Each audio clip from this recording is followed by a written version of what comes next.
So we all have rusted grates, but there's no reason to throw them out. So the reason why these rust is because it means your heat is way too high, right? So aluminum foil.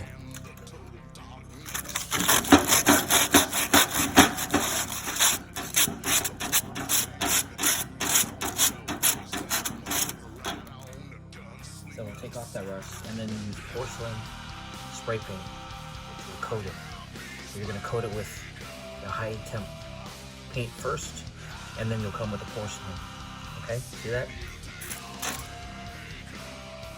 Takes it right off.